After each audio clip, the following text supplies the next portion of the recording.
There is a moment that most people will never speak about out loud. A moment when every phone goes quiet, every door closes, every hand you reached for pulls away, and you are left standing in the dark with nothing but your own heartbeat and whatever lives above it. So let me ask you this one question. What does a woman discover about herself in the moment the whole world stops holding her? Today, I will not give you comfort. I will give you something far more valuable. I will show you that the moment you thought was your breaking was actually your beginning. And I promise you this. Every word spoken here will carry one truth from the first breath to the last. That emptiness, when met with courage, does not stay empty. 1. The sacred silence of aloneness. Why? Being left alone is not the same as being abandoned. There is a particular kind of silence that only certain people have ever truly heard. Not the silence of a quiet room, not the silence of a peaceful morning before the world wakes up. This is a different silence altogether. This is the silence that arrives after the last voice stops calling your name, after the last message goes unanswered, after the last person you believed in simply disappears from the story of your life. That silence, most people run from it. Most people fill it with noise, with distractions, with the desperate reaching out for anyone, anything that will make it stop. Because in that silence, something terrifying begins to happen. You start to hear yourself, and many people are not ready for what they find. But here is what no one tells you about that silence. It is not punishment, it is preparation. Understand this. There is a vast and important difference between being left alone and being abandoned. The world has confused these two things for a very long time, and that confusion has cost countless souls their peace. When someone leaves, when a relationship ends, when a friendship dissolves, when a family grows cold, the immediate interpretation the human mind reaches for is rejection. The mind says, I have been discarded. I have been deemed unworthy. I have been left because I am not enough. But what if that interpretation is not only wrong, it is the exact opposite of the truth? What if the people who left were never meant to stay? Consider how a seed is placed into the ground. In that moment, it is surrounded by nothing but darkness. Complete, total, overwhelming darkness. There is no light, there is no company, there is no hand reaching in to comfort it. From the outside, from any angle you look at it, the seed appears forgotten, buried, left to its own fate in the cold ground where nothing seems to be happening, but beneath the surface, everything is happening. The shell is breaking, the roots are searching, the life inside that seed is doing the most profound, the most necessary, the most irreversible work it will ever do. And it is doing it entirely alone, in silence, in darkness, without applause, without witnesses. This is the sacred silence of aloneness. It is the season when God does not send people, He sends depth. He does not send conversation, He sends clarity. He does not fill the space around you, He fills the space within you. And this filling, this internal expansion of soul, cannot happen in a crowd. It cannot happen in the middle of noise and distraction, in the constant performance of being okay for everyone else's benefit. It can only happen in silence. Now, and this is where the wisdom must be received carefully. Aloneness is not loneliness. Loneliness is the feeling that you are missing something. Aloneness is the recognition that perhaps in this moment, what you think you are missing was actually holding you back. These are two entirely different experiences wearing the same face. A woman who has been stripped of company has been given a gift that most of the world spends its entire life avoiding. The gift of encountering herself without the filter of other people's expectations, other people's needs, other people's narratives about who she is and who she should be. Think about how much of who you believe yourself to be was built in relationship to someone else. The daughter, the wife, the friend, the helper, the one who holds it together, the one who never complains, the one who shows up. Strip all of those roles away, and who is left? That question terrifies most people. It terrifies them because they have lived for so long in their roles that they have forgotten there was ever a self beneath them. And so when those roles are removed, when the relationships that defined them fall away, they experience it as a death. But it is not a death. It is a revelation. The sacred silence of aloneness is God's way of saying, come back to yourself.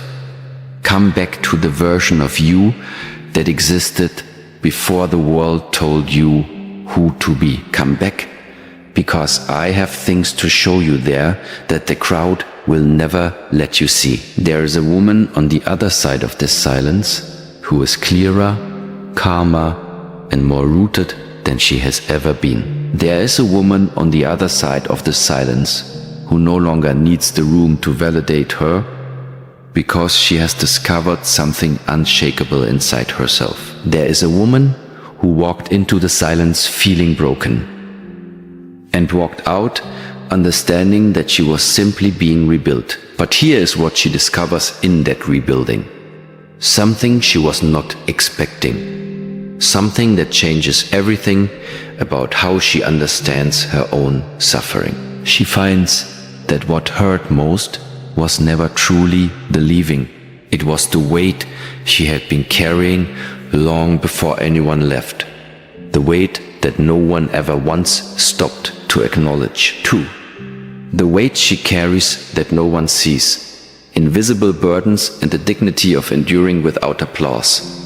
Let us speak honestly now. There's a weight that a certain kind of woman carries every single day of her life. And because she carries it so gracefully, because she has become so masterful at making it look effortless, the world has made the tremendous mistake of assuming she is not carrying anything at all. The world looks at her and sees strength. It sees capability. It sees someone who has everything handled. It sees the composed face, the steady hands, the reliable presence, and it takes all of it for granted with the ease of someone who has never once had to wonder whether the floor beneath their feet was solid. But look closer. Look at her eyes when she thinks no one is watching. Watch what happens in the small, unguarded moments when she sits in her car for 5 minutes before she goes inside. When she laughs a little too quickly at something that wasn't that funny. When she answers, "I'm fine," with a precision that has been practiced so many times it no longer even registers as a performance. She is not fine. She has not been fine for a very long time. And here is the part that must be said plainly. It is not weakness that made her this way. It is not fragility. What made her this way is the fact that she is the kind of woman who decided at some point, perhaps so long ago, she can't even remember when, that her pain would not become someone else's burden, that her collapse would not become someone else's inconvenience, that her needs, her very human, very real, very legitimate needs would wait, would always wait, because there was always something more urgent. always someone who needed her more, always a reason to be strong for just a little while longer. And the world let her. The world did not just let her carry that weight. The world handed her more. This is the invisible burden, and it is invisible precisely because she made it invisible. Out of love, out of responsibility, out of a deep, quiet conviction that this was simply what was required of her. But the body knows. The body always knows. And the soul keeps a record of everything that was never spoken, every tear that was swallowed, rather than shed, every night spent staring at the ceiling, running through tomorrow's list of what needs to be done and for whom. The soul carries all of it with a faithfulness that eventually demands to be honored. Now here is the wisdom that must land in the right place. The world gives its applause to the dramatic, to the visible struggle, to the person who breaks down publicly, who speaks loudly, who makes their suffering known in ways that are impossible to ignore. The world knows how to respond to that. The world has a protocol for visible pain, but the woman who endures quietly, who sacrifices in the shadows, who shows up for everyone else while quietly running on empty, the world does not have a ceremony for her. There is no stage. There is no standing ovation. There is no moment where everyone stops and says, "We see you. We know what this cost. We know what you gave." And yet, and this is where dignity must be understood in its truest form, the absence of applause does not diminish the reality of what was given. A fire does not need to be witnessed to produce heat. A river does not need to be applauded to carve through stone. And a woman does not need the world's recognition to have done something extraordinary, because the deepest acts of endurance in this life happen in the spaces where no audience ever sits. God is not on a stage, and he does not require a stage to be a witness. Every silent sacrifice has been seen. Every night of endurance has been counted. Every morning she rose when she did not know how. That rising was recorded, not in the world's ledger, not in the memory of those who benefited from it and never thought to ask what it cost, but in a place that does not forget, in a record that is never lost. The dignity of enduring without applause is this: it purifies the act. When no one is watching, when there is no reward, when there is no recognition coming, and you endure anyway, you give anyway. You choose integrity and love and responsibility anyway. That is not servitude. That is not weakness. That is one of the rarest and most powerful expressions of character that a human being can offer to this world. But here is what must also be said, because wisdom without honesty is just performance. Carrying weight without acknowledgement for too long does not only exhaust the body, it begins to convince a woman of something deeply untrue, that she is only valuable when she is useful, that her worth is located in what she can do for others, that to stop carrying, to set something down, to say I cannot, I will not, I need, is somehow a betrayal of who she is. This is the lie underneath the weight, and that lie must be looked at directly. Because what happens when a woman who has built her entire sense of self around endurance finally reaches the edge of what she can carry? What happens when the strength she has relied upon, the strength that everyone else has relied upon, finally, quietly runs out? She does not collapse dramatically. She does not shout. She does not call anyone.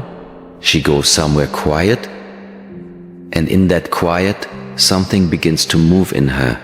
that she does not have a name for yet. Something that feels at first like grief, like loss, like the final surrender of a battle she has been fighting for years. But it is not surrender in the way the world understands surrender. It is something far more sacred than that. And it begins the only way it ever could. Not with words, not with plans, not with the strength she's famous for. It begins with tears. 3. When crying becomes prayer. How the deepest grief becomes the most honest conversation with the divine. There are things in this life that words were never designed to carry. Words are extraordinary instruments. They build civilizations. They comfort children in the dark. They carry love across continents and centuries. Words have enormous power, but there are moments, specific, particular, unbearably human moments, where words do not come, where the experience is too large, too heavy, too complex for language to hold, where the heart is full of something that has no name, and no shape, and no beginning, and no discernible end. Just a vast, overwhelming presence that needs to move, needs to be released, needs to go somewhere. And so, she cries, not the polished, dignified tears of a composed woman in a composed moment, not the brief, blinking tears that are quickly wiped away and apologized for. The other kind. The kind that come from somewhere underneath thought. The kind that arrive without permission and refuse to be governed. The kind that shake the body and blur the world and leave her sitting on a bathroom floor, or kneeling at the side of a bed, or standing in a shower at 2 in the morning, completely undone. The world calls this a breakdown, but it is not a breakdown. It is a breakthrough, disguised in the only language the soul has left, when every other language has failed. Understand this about tears. In nearly every tradition of wisdom that has ever existed on this earth, in the teachings of the ancient masters, in the sacred texts of the great religions, in the observations of every teacher who has ever watched a human being move from suffering into liberation, tears appear at the turning point, not after the turning point, not before it. At it, in the very middle of the transformation. Tears are not evidence that something is wrong. Tears are evidence that something real is happening. Something that cannot be faked, cannot be performed, cannot be manufactured by effort or will or discipline. Tears are the body's most honest signal that the soul has reached the place where pretending is no longer possible. And there is something extraordinarily sacred about that place. Because in that place, in the place where pretending is no longer possible, the communication between a person and God becomes something entirely different from what it is in ordinary moments. Think about the prayers that are spoken from a position of C. Composed stability. They are sincere, they are meaningful, but they are also in some measure curated. They carry the architecture of what we believe prayer should sound like. They have shape, they have request, they have the particular grammar of someone who is still in some corner of their being, performing their faith for an observer, even if that observer is only themselves. Now think about what happens when a woman has nothing left, when the composure is gone, when the careful presentation of herself has dissolved entirely, when she is sitting in her grief, her confusion, her exhaustion, her loneliness, stripped of every defense and every dignity the world measures, and something in her lifts, not with words, but with everything she is, towards something she cannot see, but cannot stop reaching for. That is not performance, that is not religion as ritual. That is not the recitation of what faith is supposed to look like. That is the rawest, truest, most undiluted form of prayer that exists. When a woman cries out to God with nothing but her tears, she is saying things that are too true for language. She is communicating the entirety of her experience. The fear, the longing, the confusion, the desperate hope that something is listening, that something cares, that all of this suffering has a direction even if she cannot see it. And she is communicating it with a purity that composed, structured prayer rarely achieves. Because stripped down prayer carries no ego. It carries no agenda. It carries no attempt to appear worthy or articulate or spiritually adequate. It carries only the truth of what is. And the truth of what is, offered completely, without filter, without defense, is the highest form of surrender that a human being can offer. And surrender, in the wisdom traditions of the world, is not the end of power. Surrender is the beginning of a different key, end of power, the kind that does not come from the self, but through it. When she stops managing her pain and begins to release it, when the tears that have been held back for months, for years, finally fall without apology. Something shifts in the architecture of her inner world. A door opens that could not be opened any other way. Because this door does not open from the outside.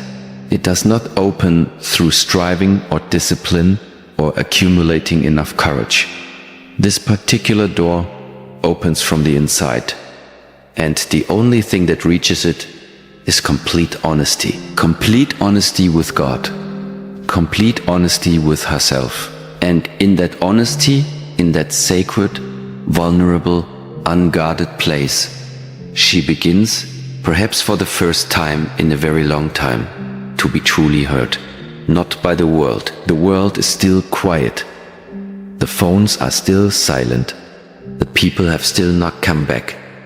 But something else has moved closer. Something that was always there, that was always close, but that she could not feel through the noise of managing and performing and enduring. Something warm and steady and completely without judgment. Something that looks at the full truth of who she is and what she has carried and what she is afraid of, and does not flinch, does not withdraw, does not grow tired of the complexity of her. She is being met. In her most broken moment, in the moment the world would call her lowest, she is being met by the one presence that does not require her to be anything other than exactly what she is. And in that meeting, in that holy collision between her grief and something ancient and vast and unshakable, something begins that she cannot yet name, cannot yet measure, cannot yet describe to anyone who has not felt it themselves. She does not know it yet. She is still crying. The floor is still cold. The night is still long, but the breaking has become a beginning. And he question that now waits, quiet, patient, inevitable, is not whether she will survive what has broken her. The question is, what will she discover in the silence that follows about the weight she was carrying and the extraordinary strength that was always living underneath it? 4. The stripping away why God removes people, comfort and certainty before he builds something unbreakable. Before anything is rebuilt, it must first be cleared. This is not a concept. This is a law. It operates in nature, in architecture, in the deepest cycles of the earth itself. Before the forest rises in its full and magnificent strength, fire moves through it. Before the sculptor reveals what lives inside the stone, Material must be removed, sometimes violently, sometimes slowly, always precisely. Before the foundation of something permanent can be laid, everything that was sitting on that ground, everything temporary, everything unstable, everything that was never meant to last, must be taken away. This is the stripping away, and it is one of the most misunderstood experiences a human being can pass through, because from the inside, it does not feel like preparation. From the inside, it feels like loss. It feels like the deliberate, relentless removal of everything that gave life its shape, its warmth, its sense of direction. And the mind, which needs to make sense of things, reaches for the most available explanation. Something has gone terribly wrong. But nothing has gone terribly wrong. Something is going profoundly right. Consider what God removes first. It is rarely what we consider unnecessary. It is rarely the things we have already loosened our grip on. The stripping away does not begin at the edges of our lives, with the shallow, the trivial, the easily released. It moves to the center. It removes what we built our identity around, the relationship we believed would last, the certainty we treated as permanent, the comfort of being known, being needed, being held within someone else's story of the world. It removes the people we leaned on, not because those people were bad, not always, but because leaning had become a substitute for standing. And a woman who has never been required to stand entirely on her own does not yet know the full measure of what she is capable of standing through. God does not remove what is precious to wound her. He removes what is precious to reveal what is underneath, to reveal the foundation that was hidden beneath the furniture of her life. And often it is only when everything else is gone that she discovers what was always there. But here is the part that requires the most careful attention. The stripping away is not random. It is not careless. It is not the indifferent movement of a universe that does not notice her. Every removal has a precision to it. Every loss, when examined with enough time and enough honesty, is revealed to have been a necessary clearing of something that was occupying space that was needed for something greater. Think about the relationships that ended and eventually you understood why they had to. Think about the doors that closed, that felt in the moment like rejection, that were, in truth, redirection. Think about the plans that collapsed, the certainties that dissolved, the ground that shifted beneath feet that trusted it completely. At the time, devastating. With distance, necessary. With even more distance, merciful. The stripping away is mercy in a form the human heart rarely recognizes in real time. Because in real time, it is grief. Real, legitimate, consuming grief. And the grief must be honored. It must not be bypassed with premature philosophizing or spiritual bypassing that says this is all for a reason before the wound has even been fully felt. The wound must be felt. The loss must be named. The love for what was removed must be acknowledged, because the depth of the grief is always proportional to the depth of the love. And love is never something to diminish or rush past. But grief and gratitude are not opposites. They are, in the fullness of wisdom, two faces of the same experience. She can grieve what was taken and at the same time, not immediately perhaps, but eventually begin to sense the gift hidden inside the taking. She can mourn the relationship and eventually understand that its ending was the beginning of her meeting herself in ways that relationship never allowed. She can sit in the uncertainty of a life whose familiar structures have dissolved, and over time recognize that certainty is not the foundation she thought it was, because the only certainty that holds through every storm is not found in circumstances. It is found in the character that storms build, and character is never built in comfort. It is built in the fire of what is being removed. The stripping away is God's most serious act of faith in her. It is His declaration that what is on the other side of this process is so significant, so necessary, so aligned with her deepest purpose, that it is worth the pain of the clearing, that she is worth the pain of the clearing. He would not strip away what was comfortable unless he was certain she could bear it. He would not remove what was familiar unless he knew what he was preparing her for required space that the familiar could not provide. She is not being abandoned in the stripping away. She is being trusted with it. And what emerges from that trust, what begins to grow in the cleared ground of everything she has lost, is something the world will look at and completely misname. 5. She is not weak. She is being refined. The difference between suffering and transformation.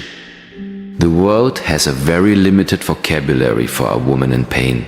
It calls her broken. It calls her lost. It watches her move through difficulty with the particular slowness of someone who is being remade from the inside out.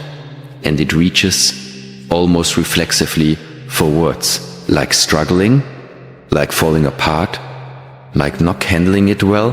The world sees the outer evidence of an inner process and judges the process by appearances that were never designed to be beautiful. Because refinement is not beautiful, not while it is happening.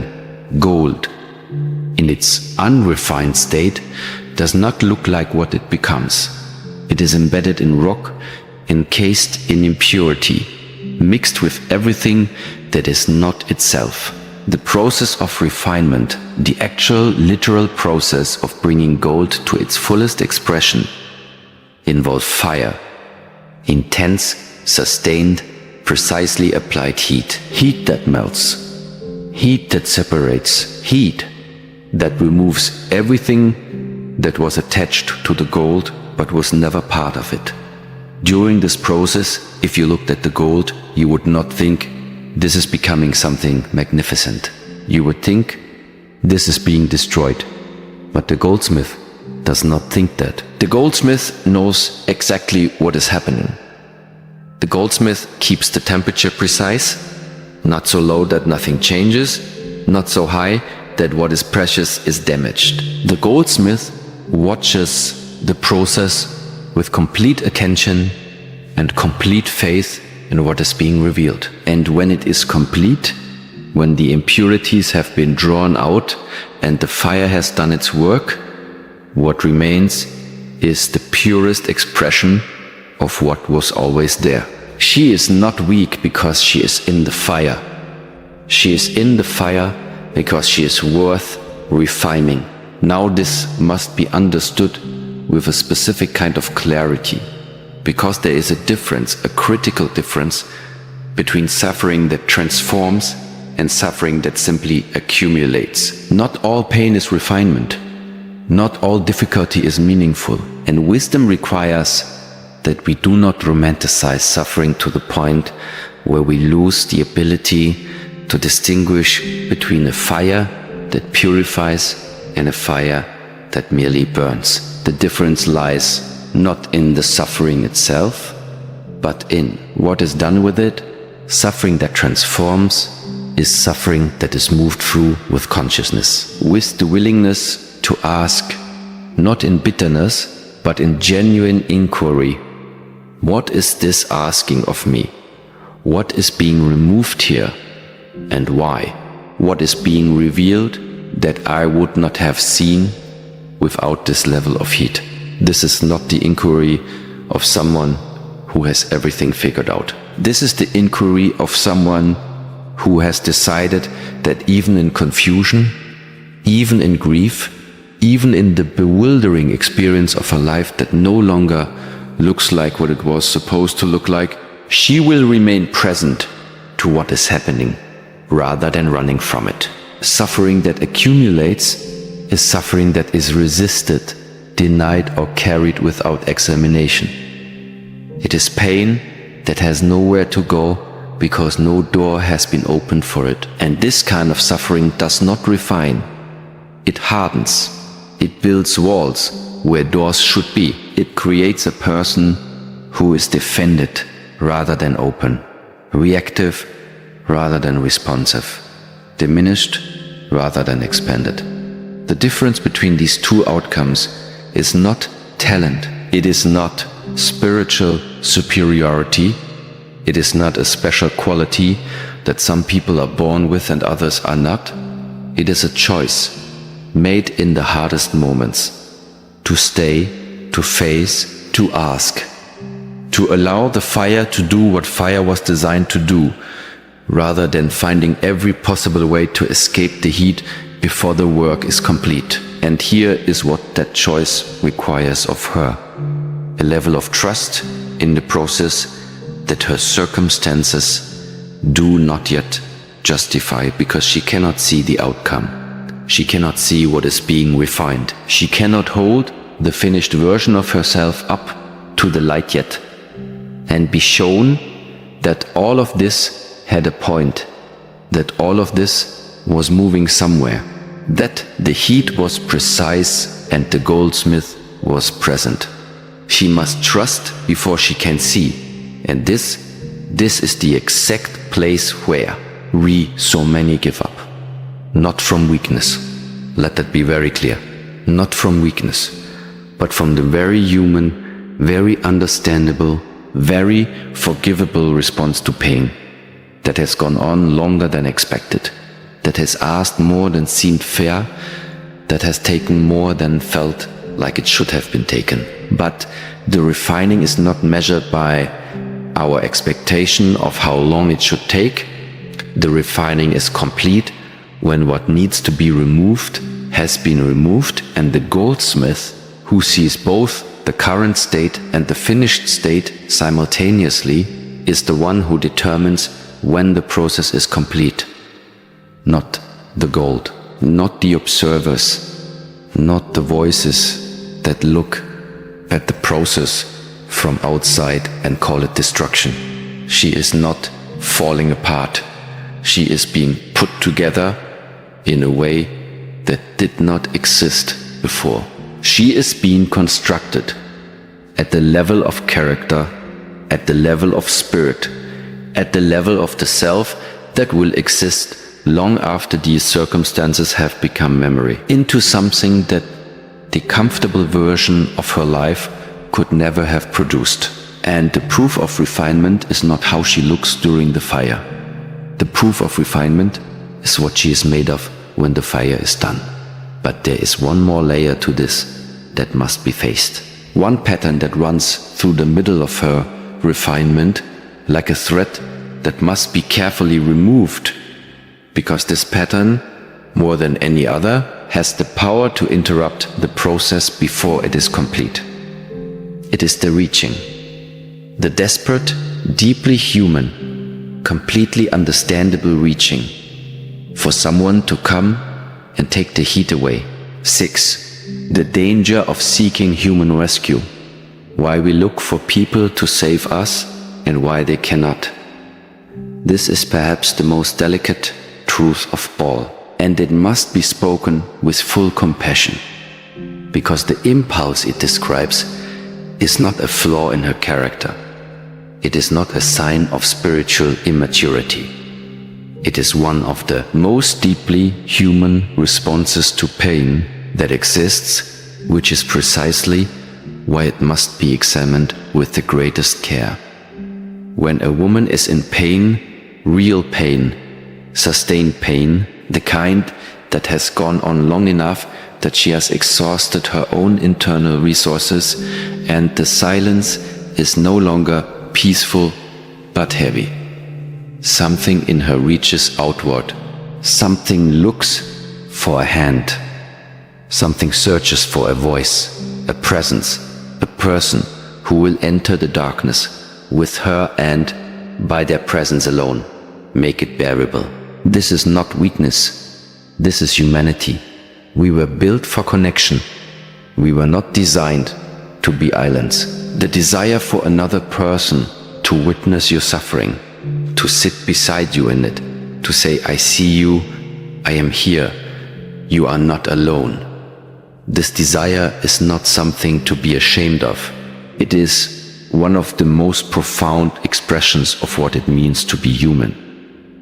But there is a version of this reaching that crosses a line, a version that does not seek a witness, but seeks a rescuer, a version that says quietly in the language, underneath language, if the right person would only come, then I would be okay. If the right relationship would only arrive, then the pain would stop. If someone would only choose me, stay for me, fight for me, see me in the way I need to be seen, then all of this would be resolved. And this is where the danger lives, because no person can carry what only God is designed to carry. No human being, no matter how loving, how present, how deeply committed, can be the source of what she is searching for in the deepest hour of her aloneness. Not because people are inadequate, not because love is insufficient, but because what she is actually looking for at the bottom of all the longing is something that human love cannot provide by its very nature. She is looking for something that does not leave, something that sees the full truth of her, every contradiction, every wound, every dark and difficult and complicated corner, and does not withdraw. Something that is present at 2 in the afternoon. Something that does not grow tired of the complexity of her, does not have its own unhealed wounds that limit its capacity to show up, does not eventually need her to start performing recovery for the sake of the relationship.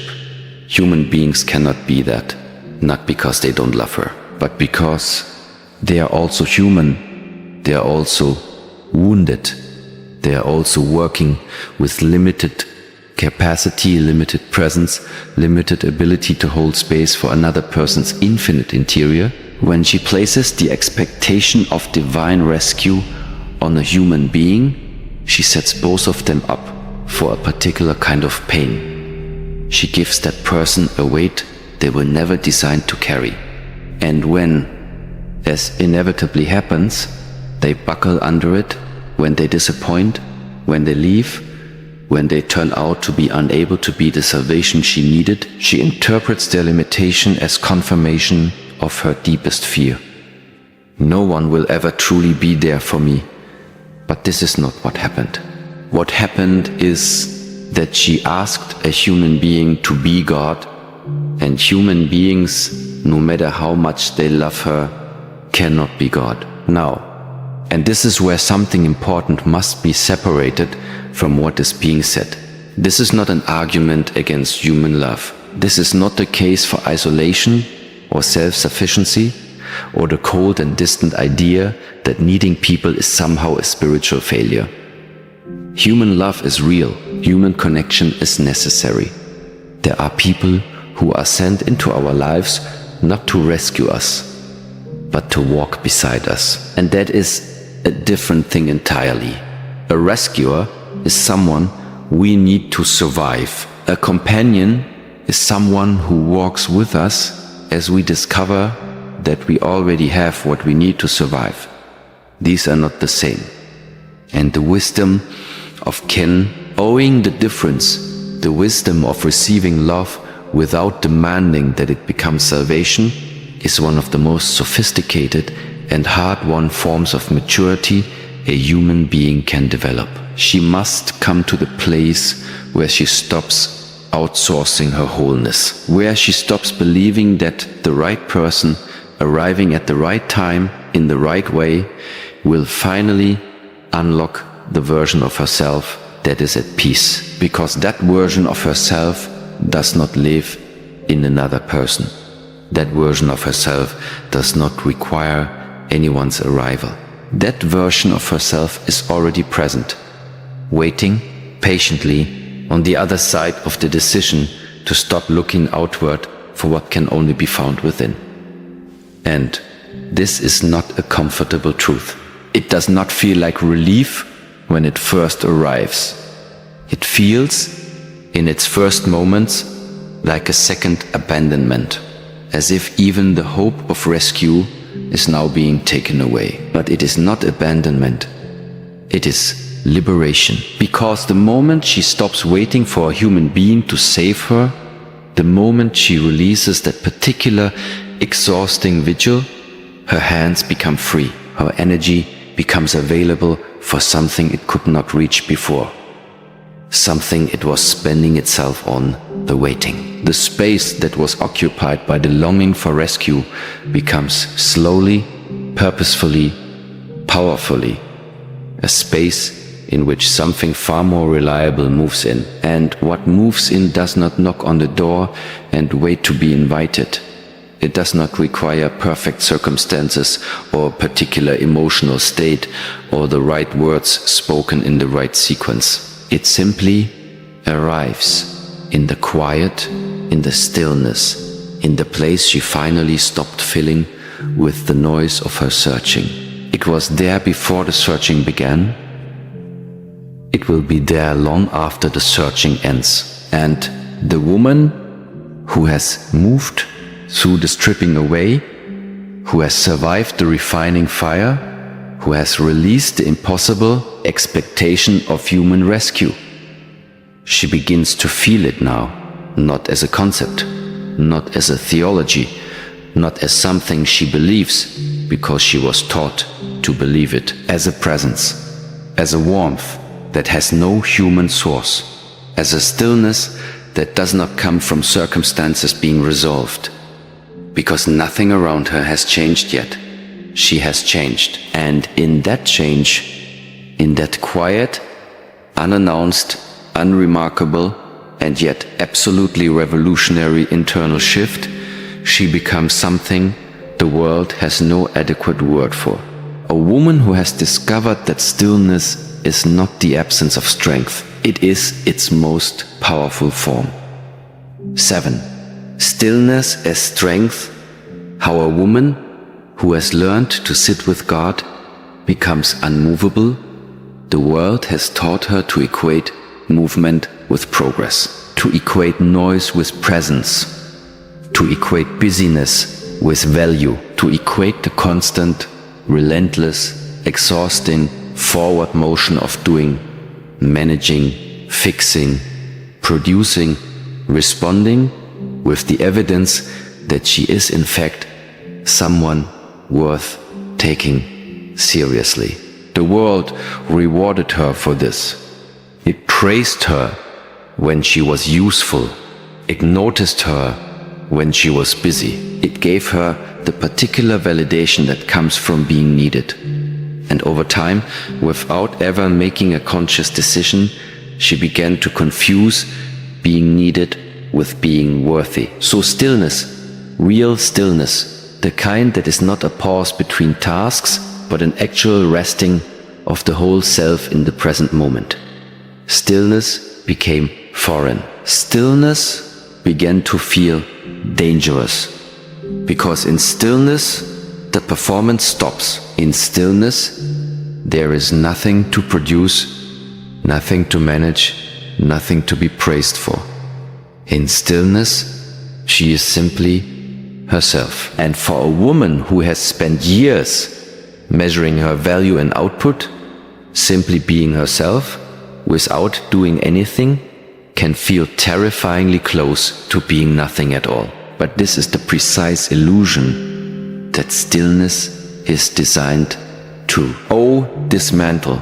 Stillness is not the absence of strength. Stillness is strength in its most concentrated, most undiluted, most sovereign form. It is the strength that does not need a situation to prove itself.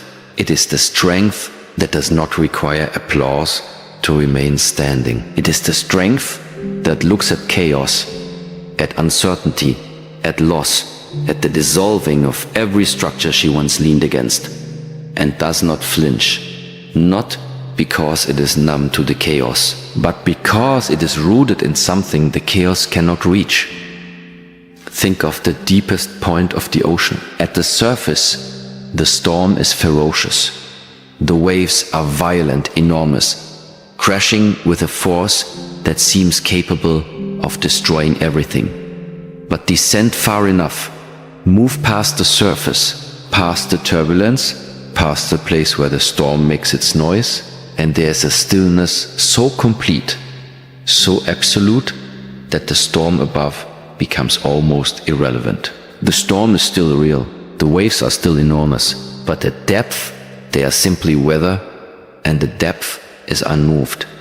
This is what it means to sit with God, not the sitting of passivity, not the sitting of someone who has given up, who has withdrawn from life, who has decided that because the world is hard, she will simply stop engaging with it. This is the sitting of someone who has descended, who has moved past the surface agitation of circumstance and found the place within herself where something permanent lives, where something that was present before this difficulty began will remain present long after it resolves, where the ground is not made of other people's opinions or the stability of relationships or the security of plans that have not yet collapsed, but of something that cannot be taken, cannot be shaken, cannot be removed by any force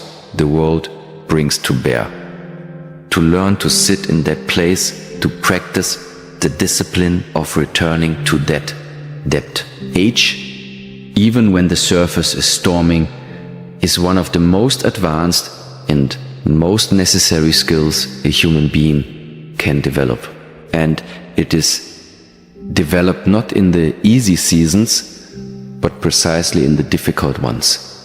Not when the circumstances are comfortable and the future feels certain and the people around her are steady. It is developed in the stripped away seasons, in the fire, in the silence where no human rescue is coming, in the exact conditions she has been moving through. This is why the difficult seasons are not interruptions to her growth.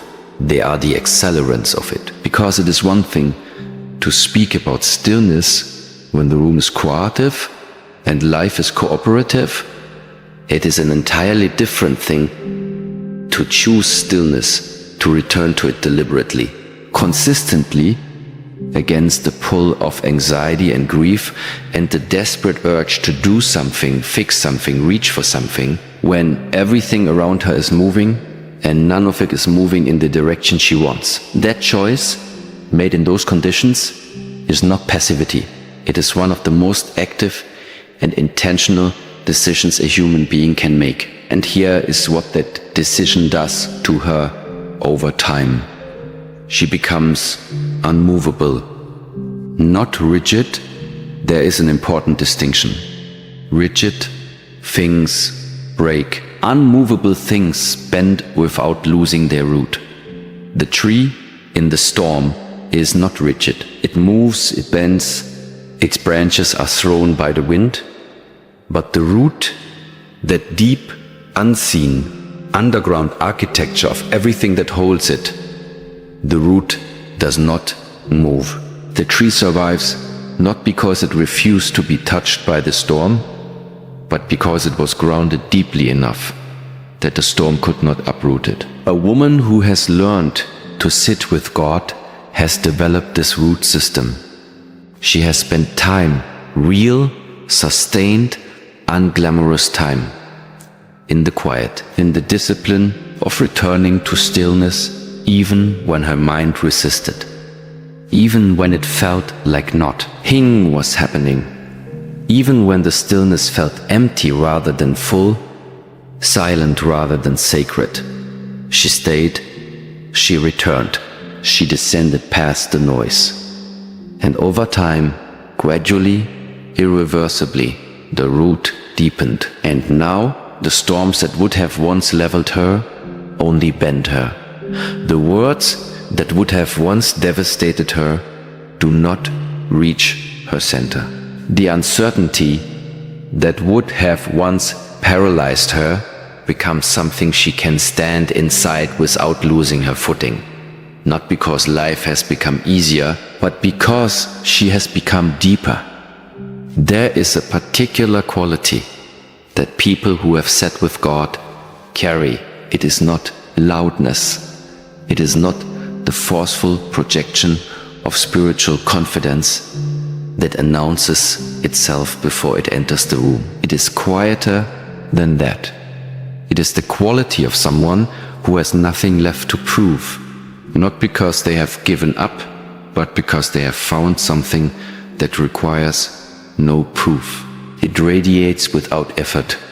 It communicates without words. It makes the people around her feel, without quite knowing why, that the room is more solid when she is in it. This is not a personality trait. This is not a gift that some people are born with.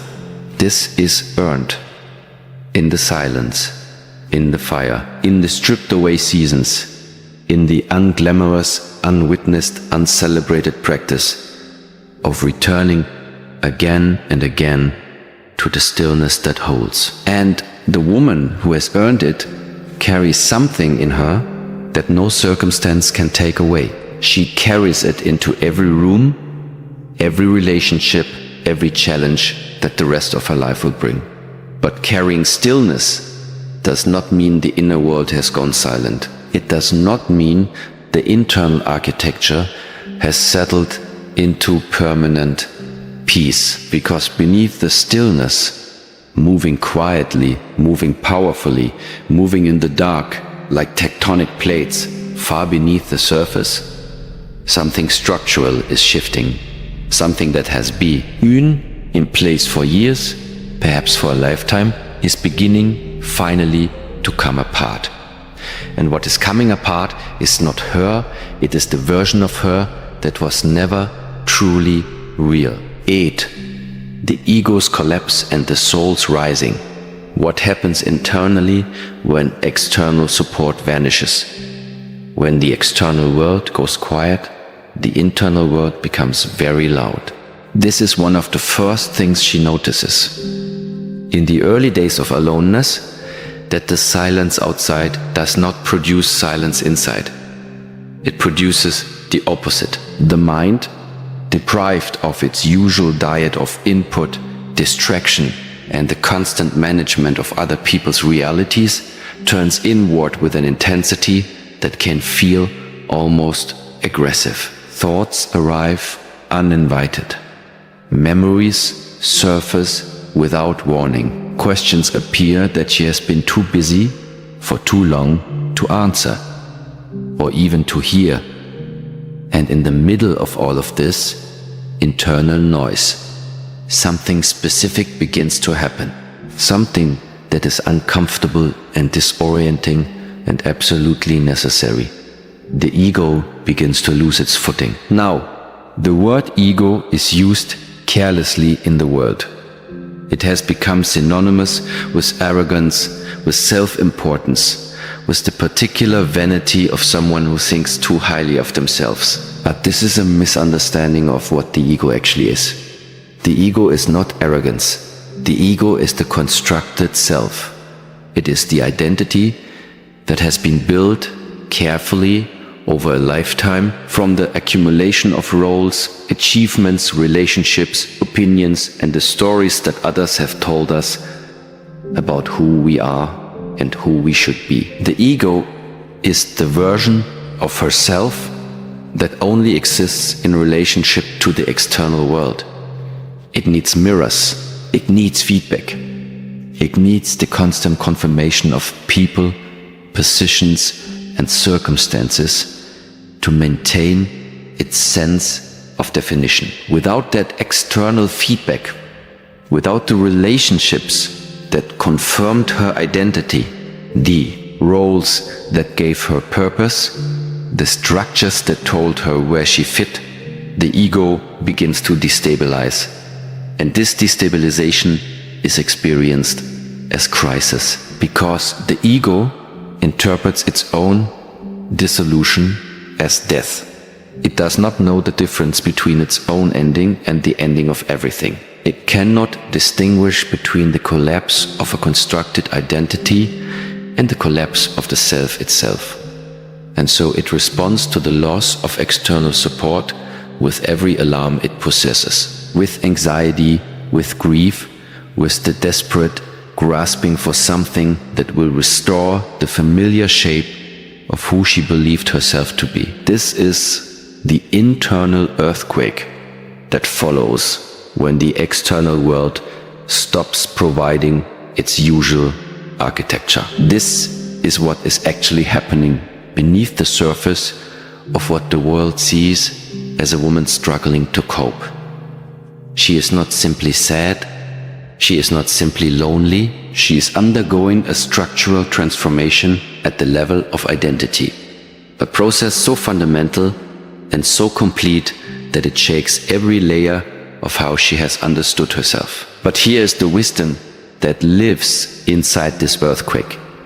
The ego's collapse is not the soul's collapse. They are not the same thing. They do not occupy the same space. And the crisis of ego dissolution, though it is experienced as total, as all-consuming, as the loss of everything solid, is at the soul level something entirely different. At the soul level, this is not loss, this is excavation.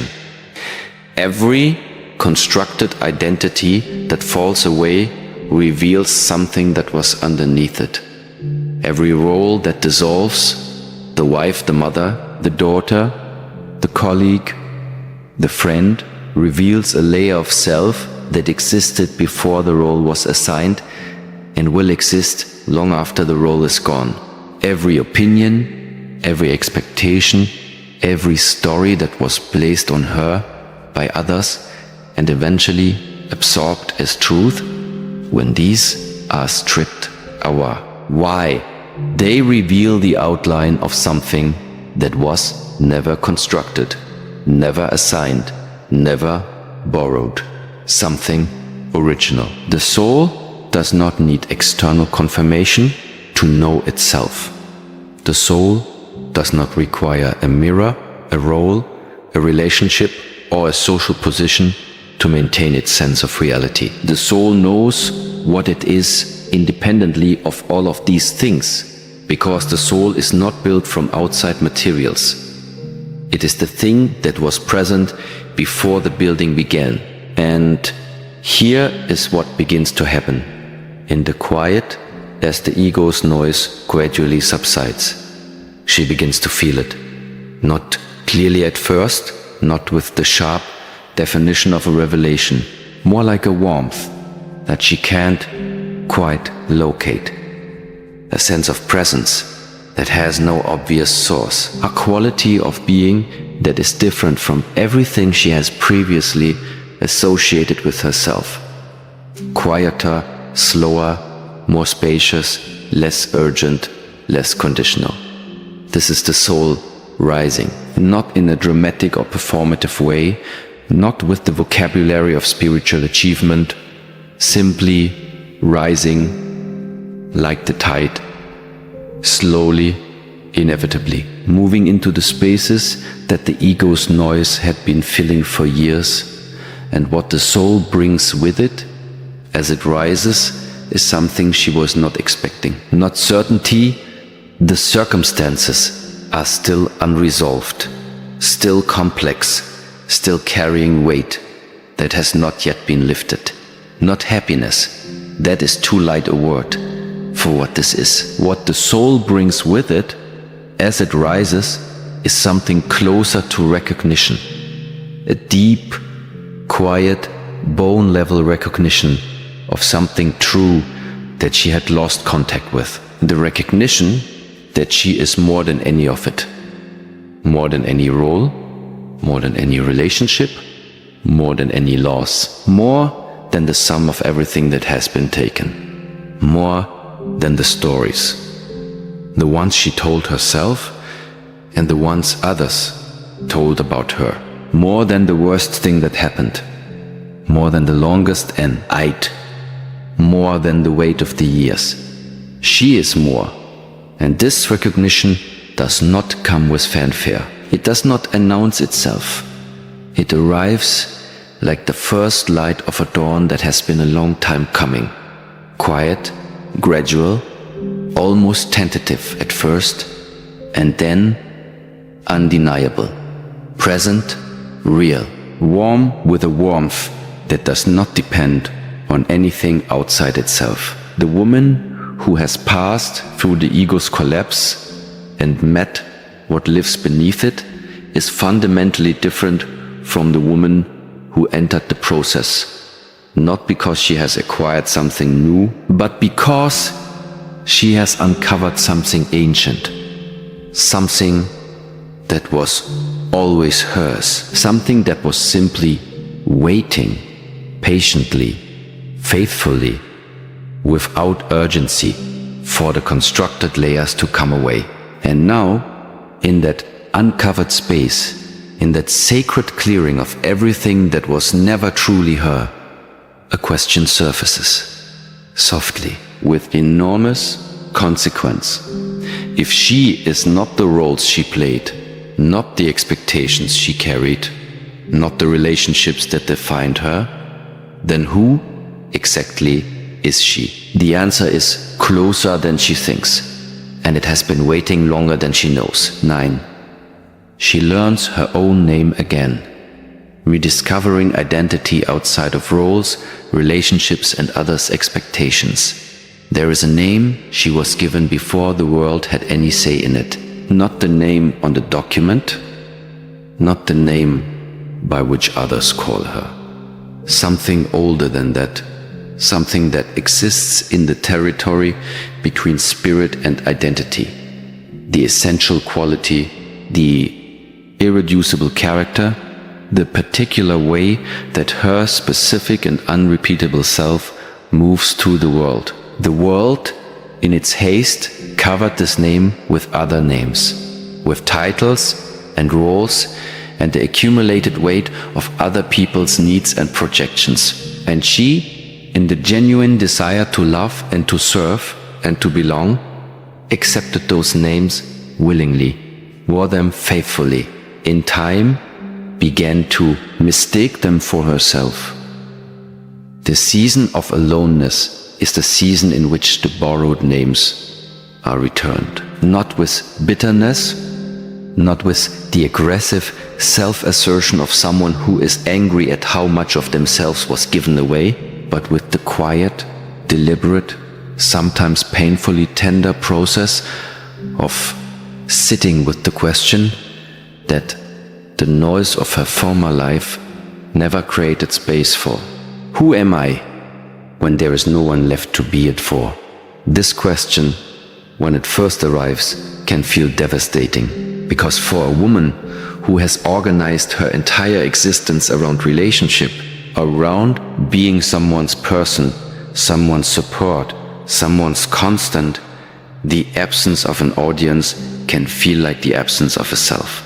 If she is not being a daughter, a partner, a mother, a friend, if no one is calling her name, no one needs her answer, no one is waiting for her to show up in any particular role, then the question of who she is becomes suddenly, urgently, uncomfortably open.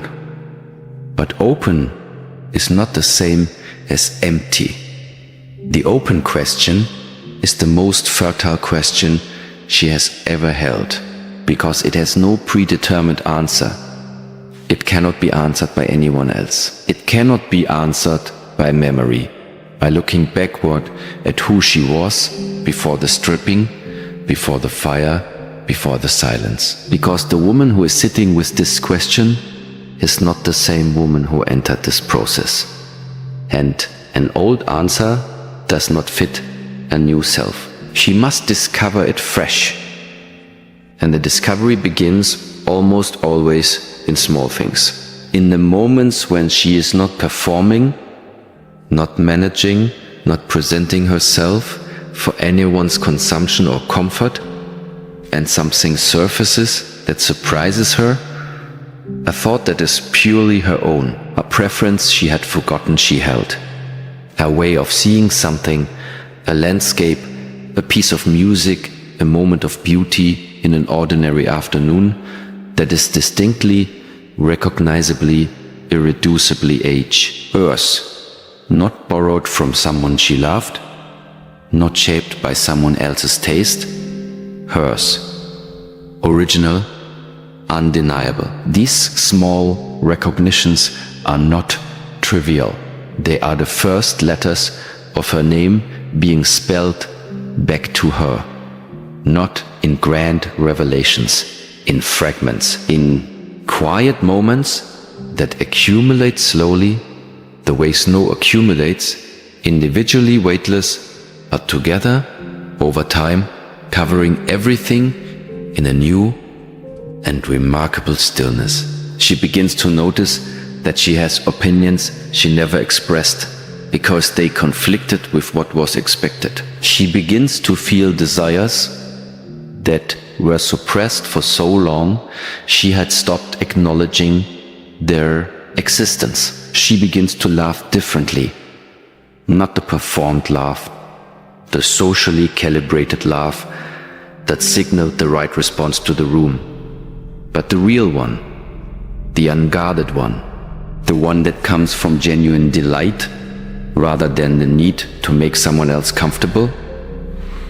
She begins to move through the world at a different pace, not the pace imposed by others' schedules, others' needs, others' definitions of urgency. Her pace. And in that pace, she discovers something about time that she never had room to notice before.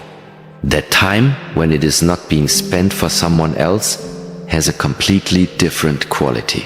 It expands, it becomes generous, it offers her the extraordinary experience of being present in her own life rather than administering it from a perpetual distance. Now, and this is where the wisdom requires the most careful handling. Learning her own name again is not the same as becoming someone who does not need others, who has closed herself off behind hard walls, who has decided that connection is dangerous and solitude is superior. This is a misreading of what the process is producing. The woman who is rediscovering herself in aloneness is not becoming a woman who no longer needs love. She is becoming a woman who knows the difference between love that nourishes and love that diminishes, between connection that expands her and connection that requires her to shrink. She is becoming, for the first time perhaps, a woman who chooses rather than simply accepts, who is allowed into the space of who she is. This is a different woman from the one who entered this season. The one who entered this season gave access freely out of fear that withholding it would result in being left. The woman being formed in the silence gives access deliberately out of the clarity that her interior world is sacred, and not everything and everyone has earned entrance to sacred things. And the relationships she builds from this place, from this groundedness, from this self-knowledge, from this quiet certainty about who she is and what she will and will not carry, those relationships are fundamentally different from every relationship she built from the hunger of an undefined self. They are built between two people who stand on their own ground rather than using each other as ground. They are built with the generosity that only comes from fullness, rather than the grasping that comes from need. But before any of that, before the new connections, before the rebuilt life, before the season of aloneness gives way to its next chapter, there is this, the moment when she speaks her own name, not the borrowed name, not the role, not the title, but the name she was given before the world had any say. The moment she hears it in her own internal voice and recognizes it completely, the moment she understands that this particular, specific, irreplaceable self is not something that was lost and recovered. It was here the whole time, waiting, quietly, without judgment, without impatience, waiting for her to come home to herself. And in the moment she does, in the moment the returning happens, and she recognizes what she has returned to, something settles in her that nothing external ever managed to settle. A peace that is not dependent on circumstances. A rootedness that is not borrowed from anyone else's presence. A sense of being finally and completely at home in her own skin. But carrying this name, knowing it, speaking it, living from it, requires something she is about to discover. Something that will challenge the last of the identities she has not yet released. Because there is still a story the world has been telling her about what faith looks like, about what God chooses, about who is worthy of being used for something greater. We began with the question, what does a woman discover about herself? In the moment, the whole world stops holding her, and we made a promise that emptiness, when met with courage, does not stay empty.